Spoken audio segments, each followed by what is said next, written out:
क्या आपने कभी उस चेहरे के पीछे झांकने की कोशिश की है जिसे आप भगवान का अवतार मानते हैं, जिसके लाखों लोग सर झुकाते हैं? क्या हो अगर उसी दरबार की भीड़ में एक प्रेमी जोड़ा खून से सने हाथों के साथ सेवा करता मिले? ना ये कोई अफवाह है, ना कोई टीवी सीरियल की स्क्रिप्ट। ये एक रियल मर्डर मिस्ट्री है बागेश्वर धाम की, जहां भक्ति के नारों के पीछे किसी की चीखें दफना दी गई। सवाल सिर्फ इतना है कि आस्था बड़ी थी या अपराध छुपाने की साजिश। नमस्कार दोस्तों, आपका बहुत बहुत स्वागत है। मैं मुनीश कुमार आज आपके लिए लेकर आया हूं एक ऐसी कहानी जिसे सुनकर आप हैरान तो होंगे ही, सोचने पर मजबूर भी हो जाएंगे कि हमारे समाज में ये क्या हो रहा है। दिनेश अवस्थी एक सीधा साधा इंसान था, ना कोई बड़ी ख्वाहिश, ना किसी को नुकसान पहुंचाने का इरादा।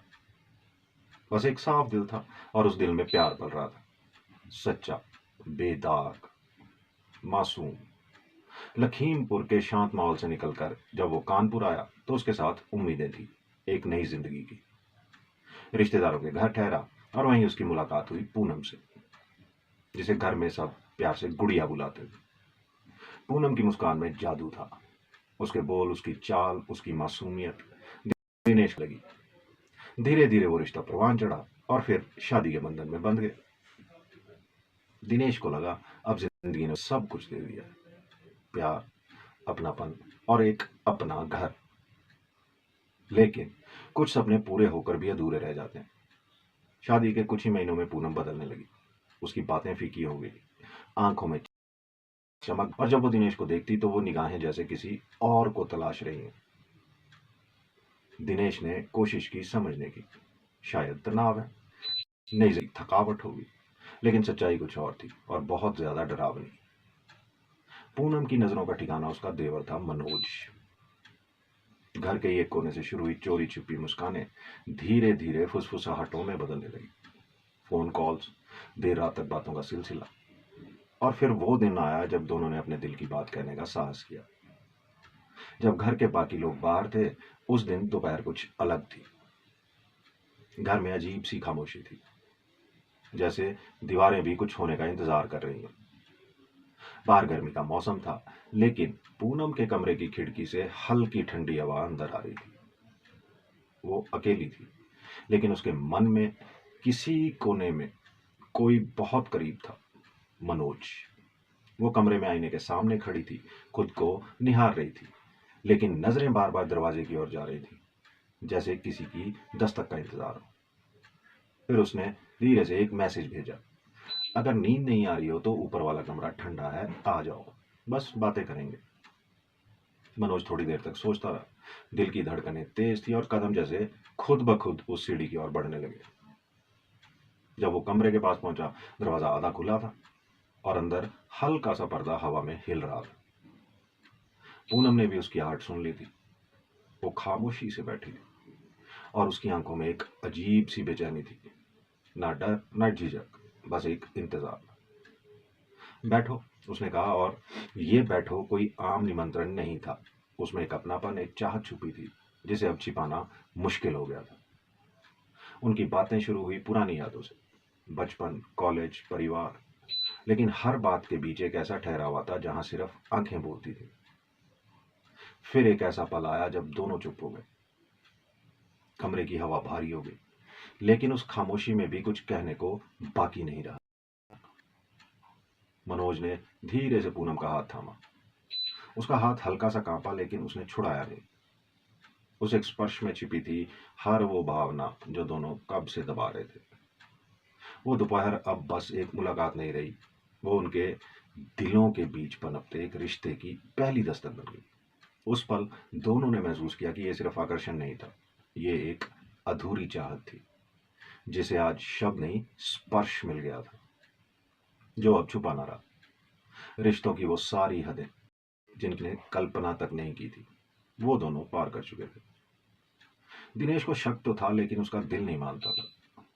पर एक दिन जब उसने अपनी आंखों से देखा अपनी पत्नी को अपने ही छोटे भाई की बाहों में, उसी बिस्तर पर जिसे उसने प्यार की पवित्रता था, उसकी रूह कांप गई। वो बस देखता रह गया जैसे उसकी पूरी दुनिया उसके सामने राख हो रही है, और वो उस राख से सिर्फ बदबू ही नहीं, एक ऐसा धोखा भी महसूस कर रहा था जिससे शायद मौत भी बेहतर लगती है। 24 अप्रैल की वो रात चुप थी, लेकिन उस चुप्पी में कुछ उबल रहा था। दिनेश को शक था, लेकिन उस रात उसने सबूत पाने की ठान ली थी। धीरे से कमरे के बाहर खड़ा हुआ, सांसें थाम ली, और जैसे ही दरवाजा खुला उसकी दुनिया थम गई। उसने देखा अपनी बीवी पूनम को, और अपने ही छोटे को, एक ऐसे लम्हे में जहां शब्दों की कोई जगह नहीं बची थी। वो लम्हा प्यार नहीं था, वो धोखा था, और वो धोखा दिनेश की आंखों में जलता हुआ उतर रहा था। दिनेश ने चीखते हुए पूछा, ये क्या है पूनम? पर जवाब में न शर्म थी न पछतावा। पूनम के चेहरे पर कोई शर्म के भाव नहीं थे, बल्कि एक अजीब सी ठंडी बेरुखी थी। और तभी मनोज, जो कुछ पल पहले एक अपराधी की तरह पकड़ा गया था, गुस्से में बौखलाया। उसने पास रखा डंडा उठाया और दिनेश के सिर पर पूरी ताकत से वार कर दिया। पहला वार और दिनेश जमीन पर गिर पड़ा। दूसरा वार और उसके होंठों से चीख बस खून निकला। घर की दीवारों ने सब सुना, लेकिन किसी ने कुछ नहीं सुना, किसी ने कुछ नहीं कहा। पूनम वहीं खड़ी थी, ना रोई ना रोकी, जैसे वो चाहती थी कि यही हो। दिनेश तड़पता रहा और फिर सब शांत हो गया। जब उसका जिस्म ठंडा पड़ गया तो दोनों ने उसके शरीर को एक बोझ की तरह उठाया और रात की परछाइयों में गुम हो गए। थोड़ी दूर जाकर एक सुनसान तालाब के किनारे पहुंचे और बिना एक बार पलटे उस लाश को ठंडे पानी में डुबो दिया, जैसे वो कोई इंसान नहीं, बस एक रुकावट था उनके रिश्ते के बीच। और फिर दोनों उसी घर लौट आए जहां कुछ घंटे पहले एक पति ने अपनी पत्नी के लिए खाना परोसा था। चेहरे पर ना शिकन थी ना डर, बिल्कुल ऐसे जैसे कुछ हुआ ही ना हो, जैसे एक इंसान की जान लेना सिर्फ एक काम था जो पूरा हो गया। 26 अप्रैल की सुबह सूरज की पहली किरणों के साथ एक सच्चाई भी पानी की सतह पर तैरने लगी।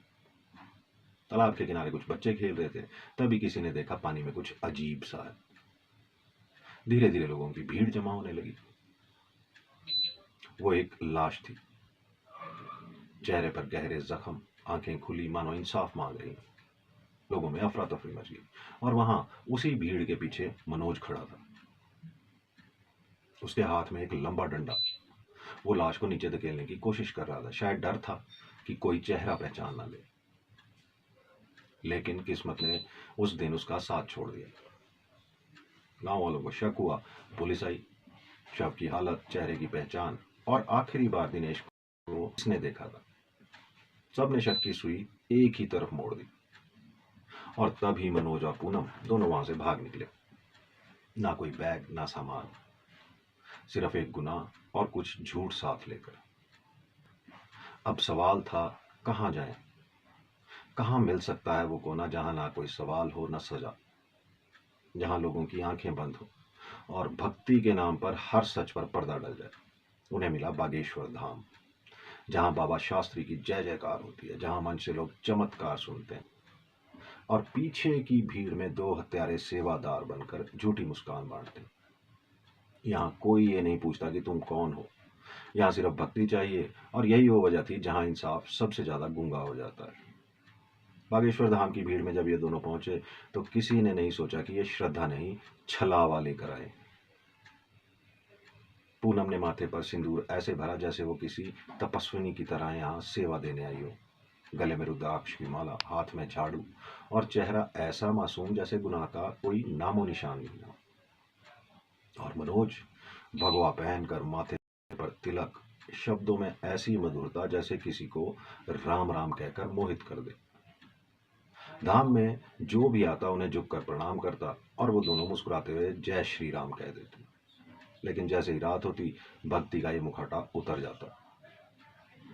मंदिर के पीछे की एक वीरान कोठरी, अंधेरा, और वहीं फिर से शुरू हो जाती थी वो कहानी जो दिनेश की मौत से पहले बिस्तर पर लिखी गई थी।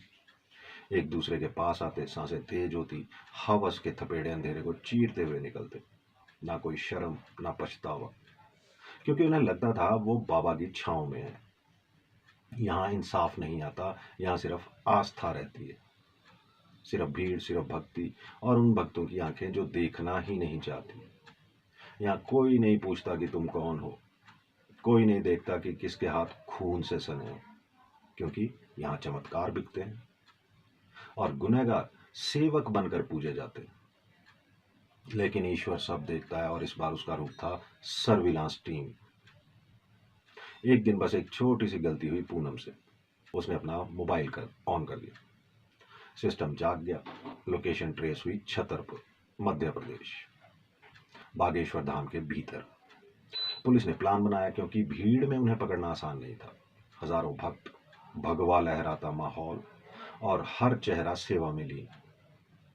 लेकिन एक चीज बदल गई थी, उनकी आंखें। पूनम की आंखों में डर था, मनोज के शरीर का हाव भाव बेचैन था, जैसे हर राम राम के पीछे उन्हें मौत की परछाई दिख रही है। और फिर एक कार्यक्रम के दौरान, जब बाबा मंच पर चमत्कार बांट रहे थे, तभी पुलिस ने उन्हें भीड़ में से उठा लिया। ना कोई भगदड़ मची, ना कोई विरोध। भीड़ चुप थी, बाबा भी चुप थे। कोई सवाल नहीं किया गया, ना किसी ने यह जानने की कोशिश की कि दो खूनियों ने महीनों तक इस सेवा के नाम पर क्या किया। क्यों? क्योंकि ये वही जगह थी जहां श्रद्धा सवालों से बड़ी मानी जाती, जहां भक्त आंखें बंद करते हैं और चमत्कार की उम्मीद में सच को अनदेखा कर देते हैं। बाबा ने कोई सफाई नहीं दी, ना कोई अफसोस जताया, ना ही मन से एक शब्द कहा। बस कार्यक्रम चलता रहा, जैसे किसी इंसान की नहीं, बस एक चींटी की मौत हुई है। क्या में कोई चेक नहीं होता? क्या किसी को परवाह नहीं कि कौन सेवा कर रहा है? या फिर श्रद्धा का धंधा इतना बड़ा हो गया है कि अब कातिल भी सेवक बनकर पवित्र कहलाने लगे हैं? और यही सवाल है जो हमें पूछना होगा, क्योंकि अगर हम आज चुप रहे तो कल किसी और का गला कटेगा, और भीड़ में खड़े हम बस राम नाम का जाप करते रह जाएंगे। क्योंकि चमत्कार से ज्यादा जरूरी है चेतना, और भगवान से पहले जरूरी है इंसान बनना। याद रखो, किसी बाबा की छांव नहीं, तुम्हारे कर्म ही हैं जो तुम्हारे भाग्य लिखते हैं। हमारे समाज को अब समझना होगा, भगवान कहीं ऊपर आसमान में नहीं बैठा, ना किसी दरबार में, ना किसी चमत्कार में, वो हमारे ही कर्मों में है। अगर हमने किसी मासूम की सांसें छीनी है, तो चाहे गेरुआ ओढ़ लें या दिन रात मंत्र का जाप करें, पाप अपनी कीमत वसूल के रहेगा। ना बाबा बचाएंगे, ना कोई चमत्कार होगा। और जिस आश्रम की दीवारों को तुमने आस्था समझा था, वो दीवार एक दिन ढह जाएगी, अगर तुमने आंखें मूंद ली। अंधभक्ति अगर यूं ही चलती रही तो कल तुम्हारे घर की बहू भी किसी ढोंगी के सेवा में खो जाएगी, और तुम सिर्फ तस्वीरों के आगे दिया जलाते रह जाओगे। ये कहानी सिर्फ एक कातिल जोड़े की नहीं है, बल्कि हमारे समाज की उस कमजोरी की है जहां हम आंखें बंद कर किसी के चरणों में गिर जाते हैं, पर सच पूछने की हिम्मत नहीं रखते। जहां हमें चमत्कार चाहिए, पर सच्चाई से आंख मिलाने की आदत नहीं। अब वक्त आ गया है कि हम अपने बच्चों को सिर्फ पूजा नहीं, पूछना भी सिखाएं। सिखाएं कि कर्म सबसे बड़ा मंत्र है। ना कोई बाबा तुम्हारा भाग्य बदल सकता है, ना कोई पंडित तुम्हारा पाप धो सकता है। तुम्हारा भगवान तुम्हारे कर्मों में है, बाकी सब महज एक धंधा है, और इस धंधे को तोड़ने का वक्त अब आ गया है। आपको वीडियो पसंद आया हो तो लाइक करें, चैनल को सब्सक्राइब करें, और बेल आइकन दबाना बिल्कुल ना भूलें, ताकि आपको हमारी हर नई वीडियो की खबर मिले। अगली बार मिलते हैं एक नई और रोचक कहानी के साथ। तब तक के लिए नमस्कार, और अपना ख्याल रखिए। जिंदगी जिंदाबाद।